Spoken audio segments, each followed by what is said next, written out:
All right, good morning everybody, and welcome to the CS-Sensei, CyberSecurity Sensei Mentorship Program. This is conducted on Saturday mornings. We have a plan, we'll announce it a little bit later, but we have a plan to change our time a little bit, but so far we're still conducting these on Saturday mornings. Everybody's invited regardless of age because it's 100% online. I don't have to worry about, contact with minors or anything like that. We have at least two of our mentees who are high school students, and one of our mentees is in her 60s, I always like to say. So everybody's welcome. We have Chris and Nerman on with us so far this morning. I did want to do a share. Let's see. That's what I'm sharing. Yep. I'm not sharing sound this time. So the things that I wanted to cover, Chris, I wanted you to have the opportunity to tell about your week because it involves something that everybody should be interested in. Do you want to get started with that? Sure can, Scotty. This past week, and this is probably rewinding back further, I had a small interest in learning cloud and how to secure the cloud. It was one of the topics that was brought up when I was going through community college training. It's a new technology going on, and it's something that the employers that I work with are really looking at and really migrating their on-premise IT infrastructure over to cloud. And so my week on Thursday, starting on Thursday, I went ahead and went to a conference, a summit, where they took a bunch of my employer's leaders and they basically dumped their knowledge about what's going on in their agencies, their different projects. And one of the biggest needs they had was they had a gap. They're trying to migrate their systems into a multi-cloud environment. The issue is there's a talent gap with people with knowledge of the cloud. It's tough to have someone to know one part of the cloud, much more all the cloud vendors out there, the public cloud vendors out there. Mm-hmm. And that was their big rah-rah was, hey, we need people who need to know cloud and how to secure it.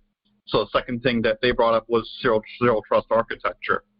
And they want everybody to know zero trust like the back of their hand in the end. Getting the different layers of security, defense, and depth. All that great things. And I'm probably just throwing out buzzwords, mm-hmm. but that's what the leaders, and these are CIOs, CISOs, generals, you name it, that are saying these things, or they're saying this is what we need. Mm-hmm. I've going to the next part of your topic, Scotty, is the certification I received.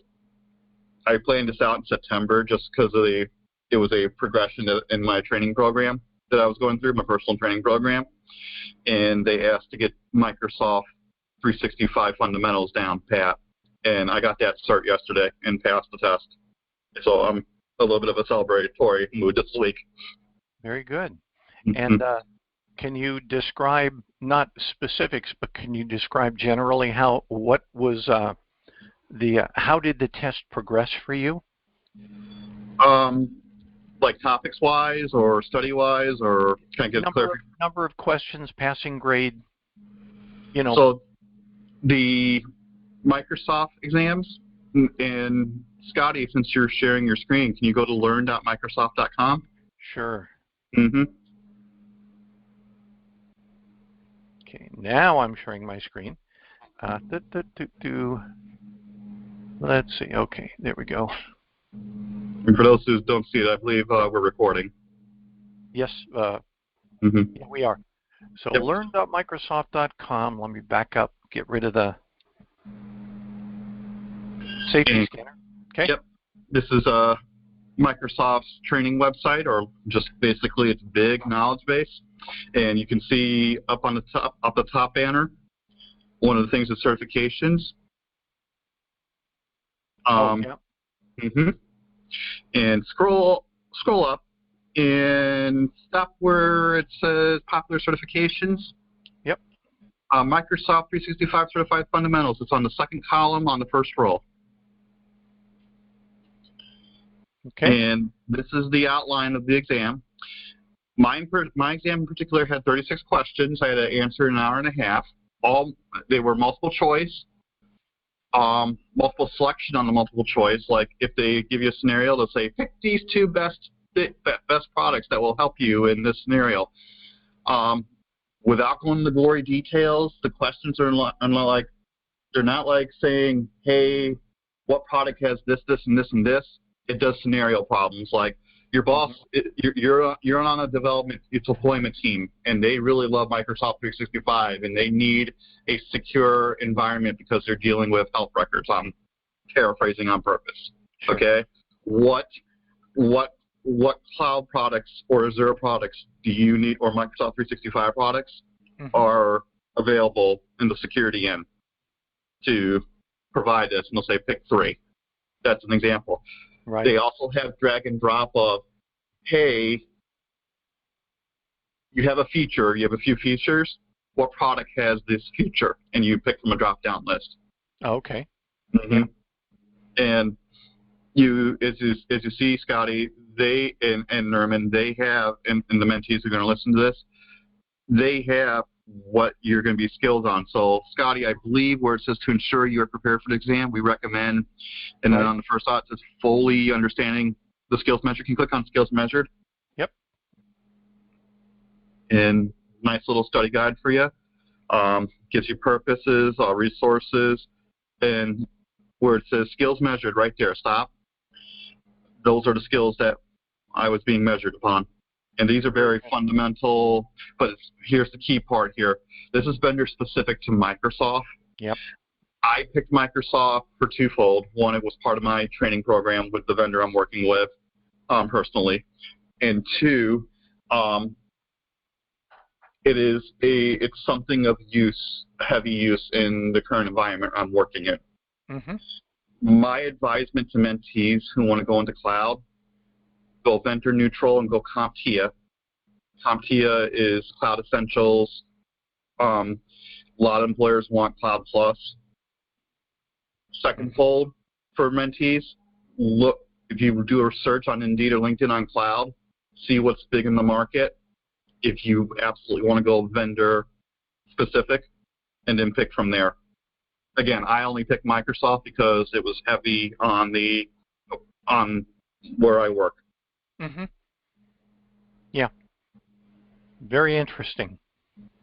And just one of my observations is that there is no clear winner when it comes to cloud services. There are very many competing services by competing manufacturers, if you will, providers, that sort of can do the same thing as each other. So you literally have to decide not only what is best technically, but also, for example, and Chris, you were mentioning this, if you decide to go with an implementation, how much training or retraining is going to be needed in order to sufficiently use that service in a cost-effective and safe manner? You know, let's say you've got a whole bunch of folks that are already using Amazon Web Services, but you decide to go with Microsoft Cloud or even iCloud or, you know, Cisco or whatever.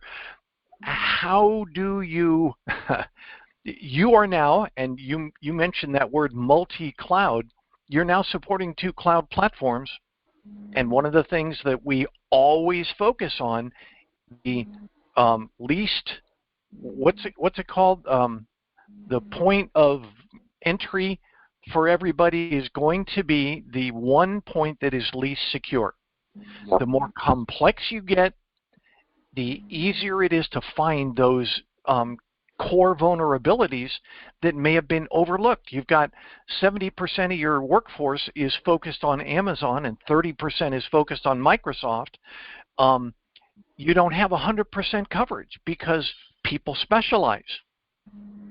You know, so it's a big question, and I fully agree with your approach there, Chris. Generalize unless you have to specialize.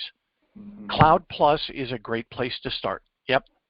One of my discussion groups I get involved with in LinkedIn, the guy put up a scenario saying, hey, your CTO, your Chief Technical Officer, comes out and goes, we had a problem with on-premise infrastructure. I want to move in the cloud. What do you suggest? And I kind of like the way my employer does it by saying, let's get all the stakeholders in the room, the people who are going to use it, who's going to upgrade it, who's going to secure it together. Let's write up a request for proposal together and put it out there in public and let them compete for our and tell us how much you're going to give, and we're not going to pick the cheapest one. We're going to get we want the one that's going to be best value for what we're going to spend. Right. Value is something that should be able to be measured. Yep. Good morning, Ron. Morning. Welcome. So yeah, value is a tough one.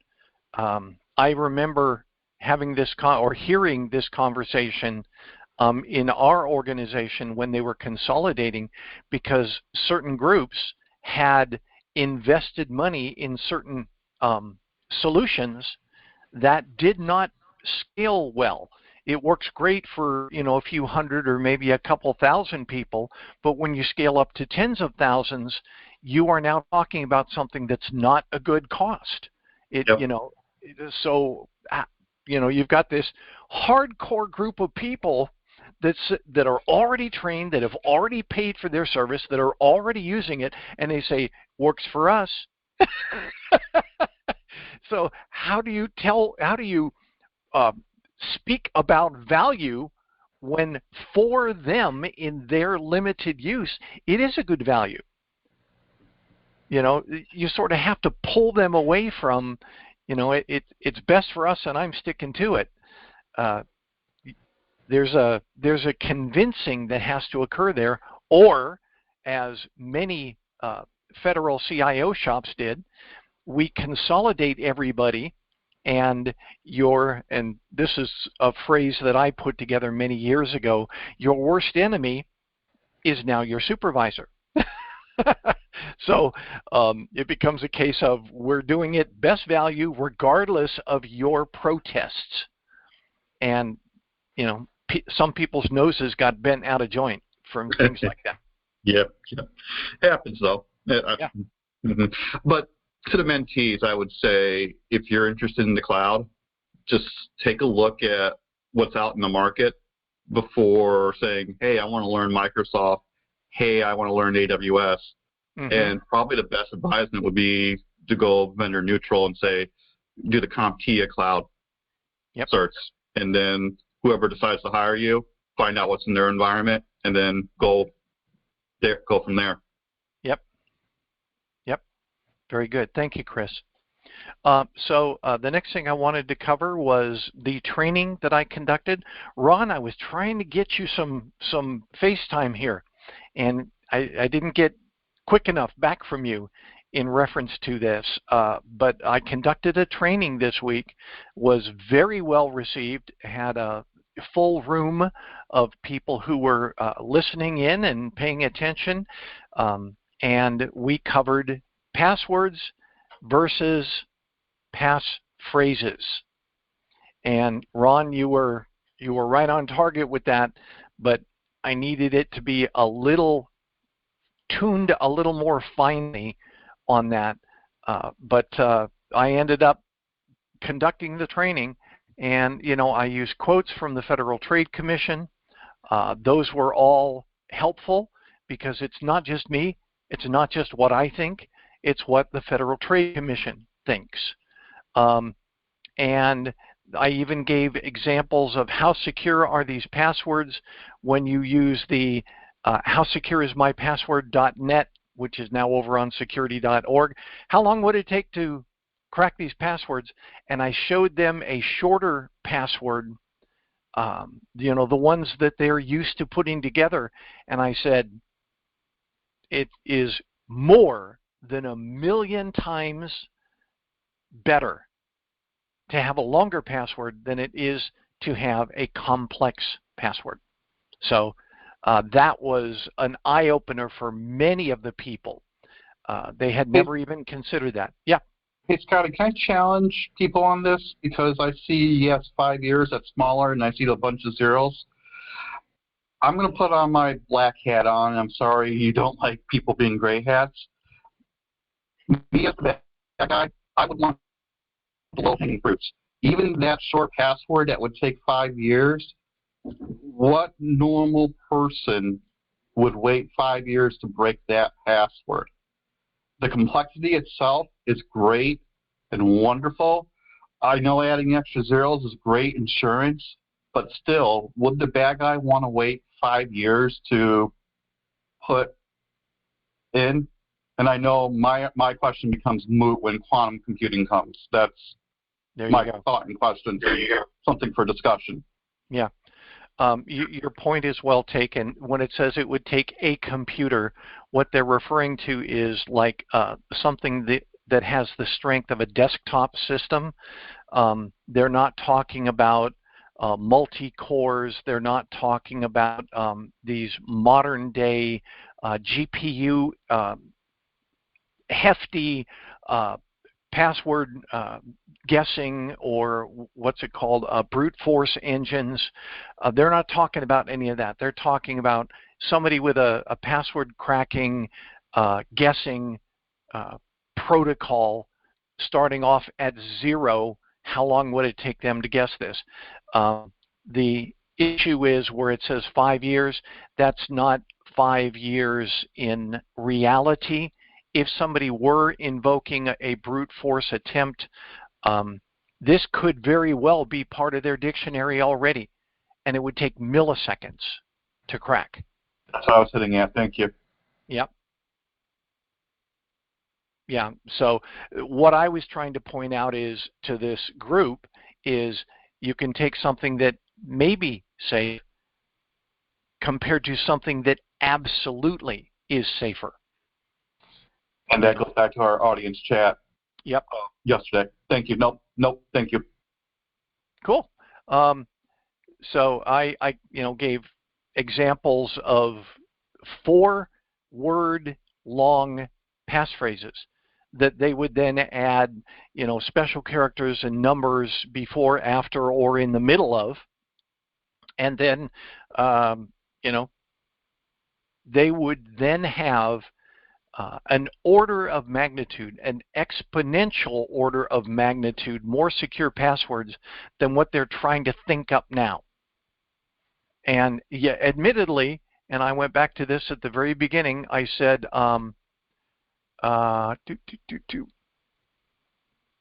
security actions you should take. And I started off at the very beginning, and I said, number 1, password manager. Number 2, multi-factor authentication. And I said, we're not talking about those 2 today. We're just going to be talking about number 3. But then when we finished up and we had the conversation afterwards, I had somebody that was just begging me to recommend a password manager. Well, what password manager would you recommend? I said, I'm not going to get into it. You have to look at the various password managers and make that decision yourself. Also, how usable is it for you? And somebody's asking, said, well, do I need a different one for my phone than for my computer? And I said, nope, one password manager works for both. And then I talked about the master password, the one that gets into the password manager. And I said, you better make that a monster. You better make that one that nobody will ever guess, because then if they get one, they get them all. And then 2-factor authentication, we talked about that. I gave an example using my cell phone. You try and log in and your cell phone pops up and says, is that you? That's multi-factor. But I didn't talk about it to any depth because I just wanted to talk about passphrases. So it was a lot of fun, very well received. And the plan is next month to talk about malicious emails and texts. So that'll be a fun one too. Any questions? Anything to discuss so far? Cool. I don't have a question. I just want to say, like, I always say the good password is the one that you cannot remember. So I always say that, and that's one of the reasons why we need the password manager, for example. Yeah, I won't disagree, but then you get into having to have a system that in itself has vulnerabilities and challenges. Like, what was it? I think it was LastPass. I'm not sure. LastPass. One of the password managers was just compromised for the second time 2 weeks ago. Yes, and I was thinking about that. That's my biggest concern. But, you know, I don't know, depends how many accounts do people use. Like, so let's say if someone using like over like 30, 40 accounts, like that's 40 different passwords. And like you said, like the good password has to have a lot of those phrases and characters. Like, and I usually use like over 30 characters. So how can I remember 40 passwords with like each password? It's like combination of characters and passphrase, and each password it's over 30 like symbols. So yeah, I guess that's the only option, using some password manager. And like you said, like they make master password like really master, like, I mean, you know, like monster, you said. Because yeah, I guess that's the only way. I don't know, like even if you write down, still it's like there's still like some kind of vulnerability, because if someone finds your passwords written on a piece of paper, so it's the same thing. So yeah, I mean, you're right, but I don't know, like I guess like this is the situation where we don't have choice, like. So very true. Yeah, I heard about that. Hey, Chris, can you talk about the changing hours? I'll be right back. Yes, Scotty and I, actually Scotty started with a poll that, hey, what would be the best times for everybody? We got a few responses back, and all those responses came back as earlier on Saturday morning. So we're going to do a trial for a quarter starting on New Year's Eve and going all the way to March. We're going to start the group at 8 a.m. on Saturdays and see how that works, and then change it after March. And that's the time change there. One of the thoughts I want to put in. Go ahead, Nermi. I'm sorry. No, I just want to say, like, yeah, that works for me. I mean, yeah, that will be 7 in the morning, Chicago. So, yeah. Anyway, I kind of wake up very early, so yeah. Scotty does too, and I wake up early as well. When the first light of day comes out, I'm up. I'm photosensitive like that. But we were wondering if the 9 a.m. was just too late because people have already started their day, or people are just starting to get started on their day, and it's kind of a break apart. So we'll give the hour early a shot. Rewinding back to the passwords, and I don't know if this is a great topic. My question is passwords the only authentication that we can have? Can we go without passwords and still be secure?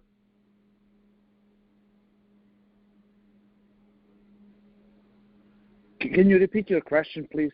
Yeah. I don't know if it's a right forum for this, and this is going back to passwords. I'm wondering if passwords is the only authentication method we can use. And we start shying away from passwords. Are there other ways to use authentication besides passwords? Do you mean like the instead master password? Like if you or you just talking like for an individual account, instead using password to use like just like multi-factor authentication? Mm-hmm. Yeah, that's a really good question. It's an interesting question. I've never thought about that. Yeah, because then we will be able to avoid having too many passwords, complex passwords, and then we will not need password manager. Mm-hmm. So, and then, yeah, but the only question will be like what kind of authentication people can use. Like, I mean, you know, I don't know. Like, it's really interesting. I'm looking at it from a straight authentication standpoint from the multi-factor. And again, I don't know if this is the right forum to talk about it with the mentees. And Scotty, please feel free to hold me back on this one. Uh-huh. A lot of talk is about going passwordless and what that means, going passwordless. Mm-hmm. My thought process is there's other ways to authenticate a person, not just by using the password. I'm not saying that this is the solution to solve all of our hacking problems. Mm-hmm. I'm saying that there could be other ways to authenticate people into your systems and still use multi-factor and still be secured. I'm just putting that thought out there. Sorry, Scotty. Done hijacking. That's okay. You did cover that we're changing to 8 a.m., right? Yes, I did. Okay. But Harmender doesn't know. He's just entering right now, so he'll find out. Fair enough. And we need to advertise this for a few weeks because everything that we've done for the last couple of years has been Saturdays at 9 a.m., but we're actually going to Saturdays at 8, starting on the new year. So in reference to your multi-factor discussion or other possible factors, Chris, I can think of a few examples. For one, having been around medical systems a lot, they tend to use card-based authentication. In other words, you'll see somebody that has their access card that they use to get into the medical facility has a chip on it that allows them to hover it over a scanner, and they use that as their authentication. No password at all. It's just card-based. The challenge for that is if you have no card, you have no access. Or what if you need access during weird hours? You know, it then becomes a question of, can your card work when you're at home, for example?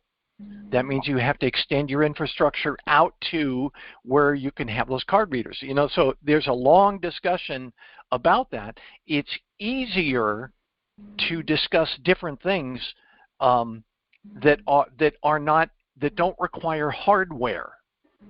And that's why user IDs and passwords have always been the most economical, perhaps not safest, but the most economical approach, because they don't require infrastructure except online infrastructure, which is virtual, and it's far less expensive to deploy. One other one that comes to mind is when you use biometrics, and we talked about this during our biometrics webinar, that biometrics are not 100% strong. They're not 100% accurate. They have to, catch this, they have to allow for error. They have to allow for a certain number of attempts that have a low enough error rate but not zero in order to pass. So you then decide to implement a solution that has the ability, however small, but has the ability to not authenticate those people that it must, and to authenticate those people that it mustn't, simply because of the design of biometric systems. So they both have their downsides. And I've seen lots of people implementing them. The question is, can you afford to inherit that risk and take that risk on? Mm-hmm. Yeah, good discussion, and it's going to be an ongoing one for some time. Again, when I pointed out with biometric systems, you can increase the accuracy, but you have to increase your scan size, if you will. If you're doing a thumbprint or an iris print, you have to increase the resolution so that it catches more points, so it has a lower error pass rate, which means it's expensive. Yeah, it's expensive and probably not as available as just throwing up the password, username and password. Right. And whereas you need a physical card, that's more of a availability problem than because you're not going to have that network available to you, or if you don't have that card, it's not available. And that puts that one side on the CIA triad, the confidentiality, integrity, and availability. Right. And the bad news is we humans have to come up with ways to get what we need regardless of what the security issues are. So if this works 99.5% of the time, somebody's going to sit at the meeting and say, okay, how do we get that other 0.5% to still be able to access? Oh, well, then we invoke a workaround and we go back to user ID and password still being acceptable. So you haven't lost user ID and password no matter how hard you try. So it changes the question from which one's the best to what is your budget, what is your risk appetite, and what do you need to run your business? Excellent phrase, risk appetite. Yep. And no one is perfect in all cases. They're all different. They apply differently depending upon the business scenario. So this is just a recommendation for all of us who are thinking about being service providers. Don't walk in with a preconceived solution. You have to have the flexibility to know enough about the various solutions so that you can make an informed decision and recommendation, not just, hey, Cisco's really good, or hey, Microsoft's really good, or hey, Oracle's really good. Don't do that. In the end, you have to retain the objectivity that points out that you have studied them all. And then when you make a recommendation, people know that you are describing what would be, in their case, the most cost-effective and secure solution. Yep. Good points, Chris. Any discussion before we move on? Hey, Harminder. I have a question. I agree with you. We have to study them, all of them, and we have also see our budget and everything. So what about the output result? After implementation, we know how these devices work and how these policy and everything work. So how we final conclusion which one is the best or which one is not for us? Yeah, there are, and I'm going to get all psychological with you, there are these things called cognitive biases that human beings, they've already determined these things, human beings tend to use these. And one of the cognitive biases is, it worked for me yesterday, so it's the best thing for me today. So you basically say, well, we had this decision 3 years ago, and this is what we're using, so this is obviously what's best for tomorrow. But that's not the case. It may not be true, but your cognitive bias says, I worked yesterday, it'll work tomorrow. And so in the end, Harminder, that's why we, number one, have to retain the objectivity so that we don't get stuck into a rut with a particular service or vendor, but we are constantly scanning what's available, what's coming, so that we can investigate whether it's cost-effective and secure for our clients. Don't fall into the habit of saying, iPhones have always worked great, so iPhones will work in this case. Be careful about that. You are making a decision based on incomplete information. So, got it. Okay. That help? Yep. Got it. Okay, thank you.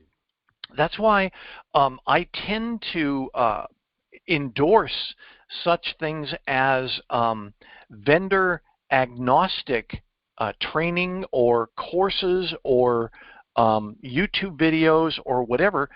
Vendor agnostic. You talk about the concepts and then you find how each individual vendor addressed that concept, and they may not be the same. I remember a number of years ago when OPM got hacked. I don't know if you guys remember that, but 22 million records were leaked, including mine, from OPM, and they came up with what was called the CyberSprint. And the federal government examined every agencies and every possible technical solution for things like VPN access. And they pointed out that there are certain levels of security within VPN access, just VPN. And they classified it as, I think it's class 1, 2, 3, and 4.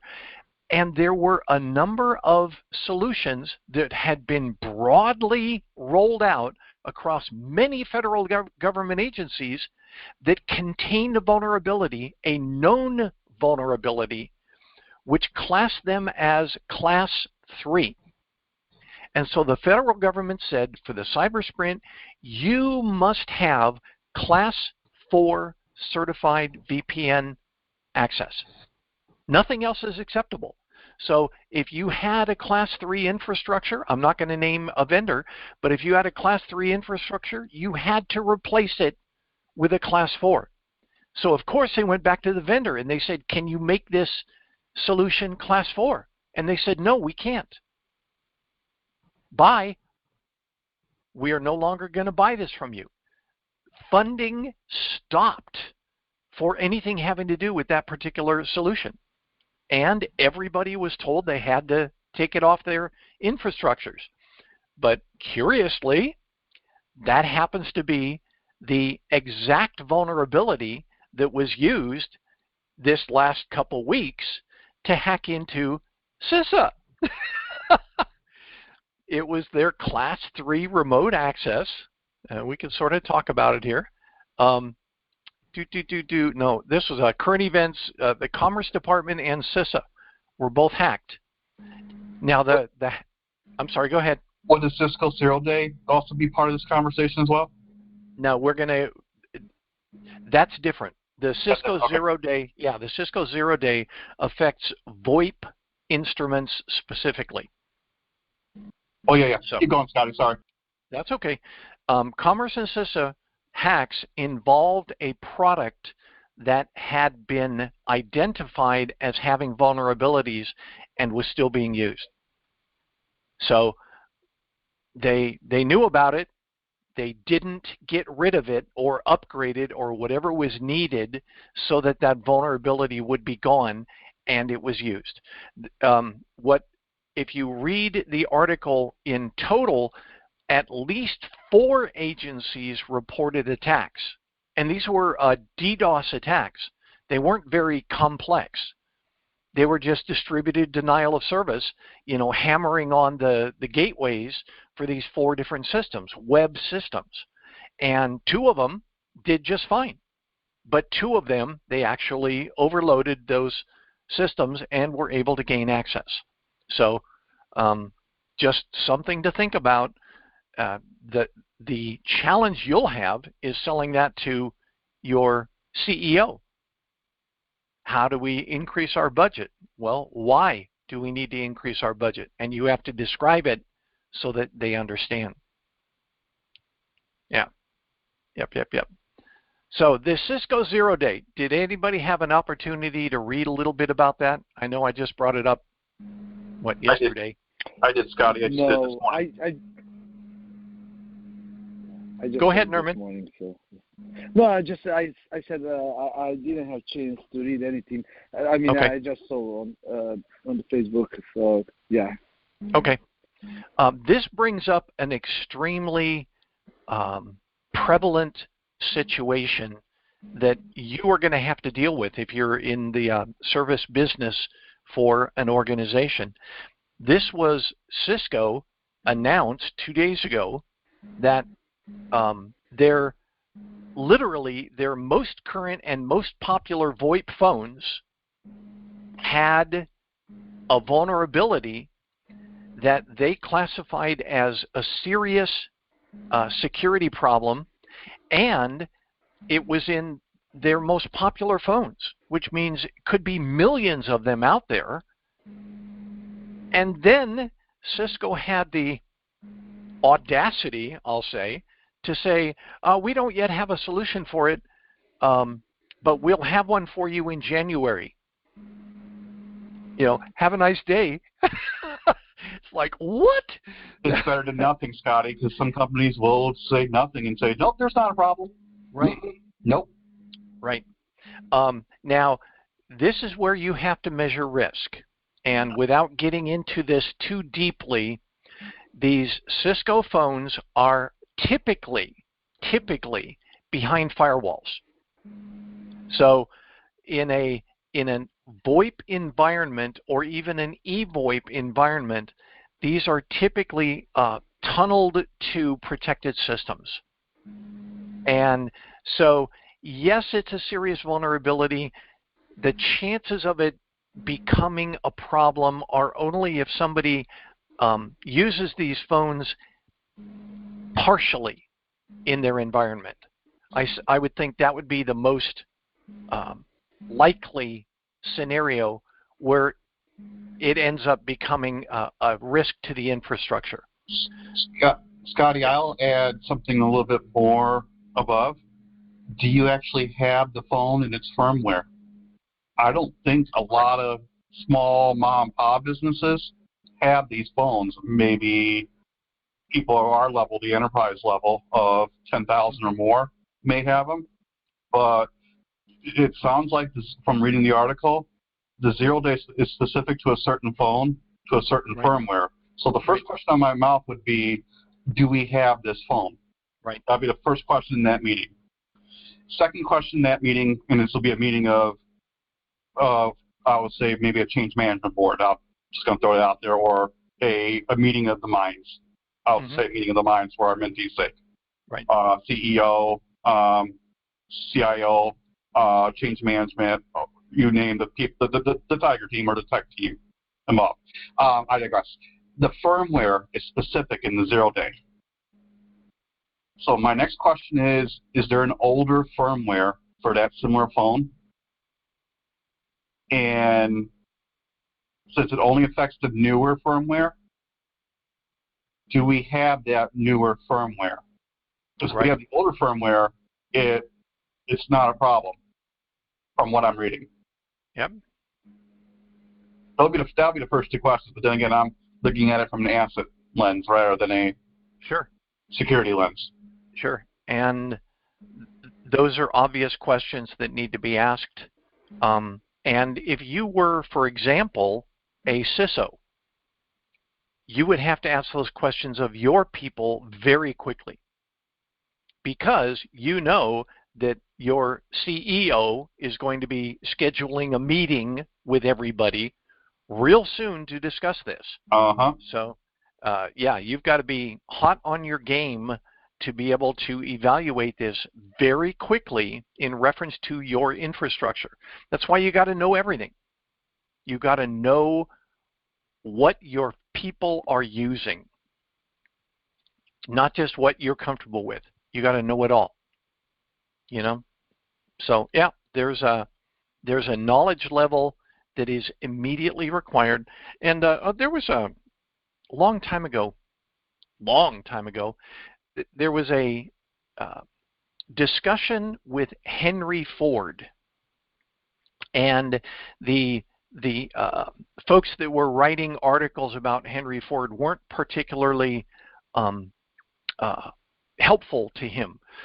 They basically said Henry Ford's he's a hard worker and a hard manager, but he doesn't know the car industry. And here's these Ford cars rolling off the assembly line being sold by the millions, and somebody saying, well, Henry Ford's not the best person to do this.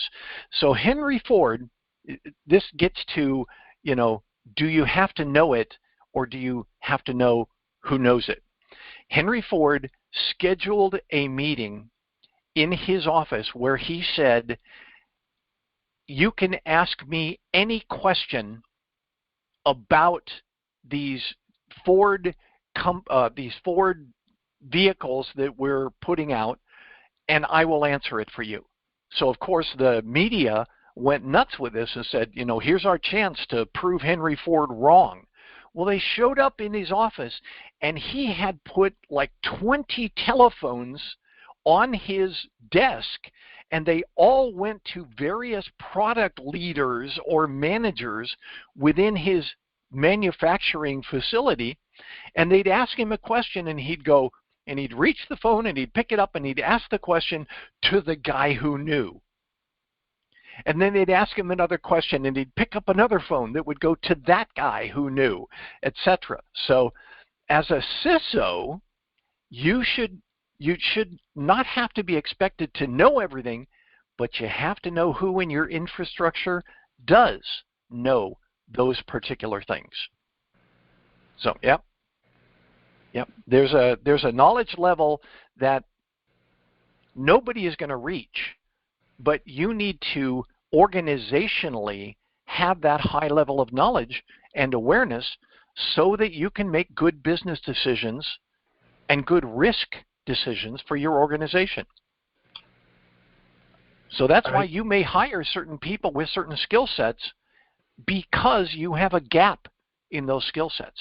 Go ahead, Chris. I have a great CIO who gave me a great advice to start my IT specialist career. He goes, I want you to be the best IT specialist you can be and do what you can to do that.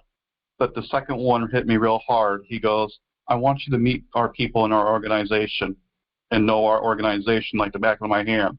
Mm-hmm. And the second meeting I had with him, he quizzed me on what those organizations were and who the people are. Cool. And I think that was just the greatest way to learn what systems are needed for those different parts of our business. Mm-hmm. Yeah, and this goes to 20, 30 years ago, you used to have the wizard, one person that knew everything. And every time you'd go to that one person, he or she would be able to just regurgitate the information, and you'd be all happy.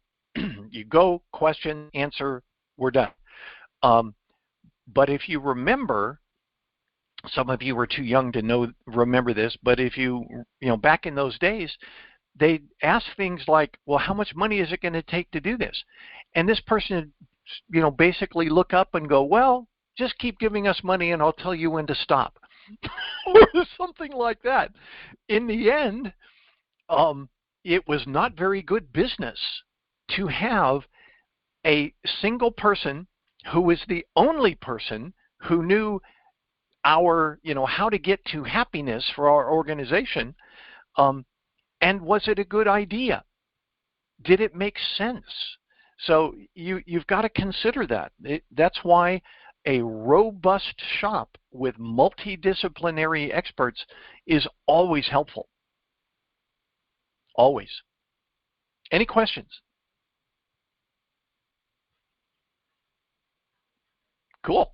So I wanted to talk about the resume. We've had this resume discussion a couple times. Last Sunday or last Saturday, Parima said, my resume is awful. If you remember this information and apply it to your resume, and then send your resume to Chris or I, or both of us, we'll be happy to review your resume in light of our awareness of what it takes to get a job in the cybersecurity industry today. And like I point out, it may be a little different for commercial if you're applying for a job out in the industry versus if you're applying for a job in the federal government. They may be slightly different because of a few factors, but you have to not only consider your resume, but consider who am I focusing this resume for. And that would be helpful when you send us your resume to say, I'm thinking about applying for a job here, or something like this.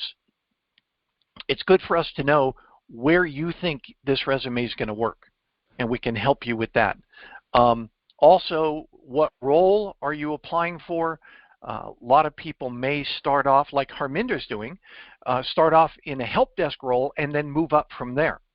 That is not an atypical approach. So that may be your approach. You're trying to get in for help desk, it's going to be different than if you're trying to get a cybersecurity analyst position, for example. And then here's the one that most people don't think about, and that is that your resume should be ordered from what they're looking for as the highest thing to what they're not looking for as the lowest thing. Not what you do the most compared to what you do the least. Because, and I gave the example last week, if your last job was as working in a grocery store, you're not going to be able to demonstrate IT or database or anything like that experience. I asked paper or plastic 3,000 times each day.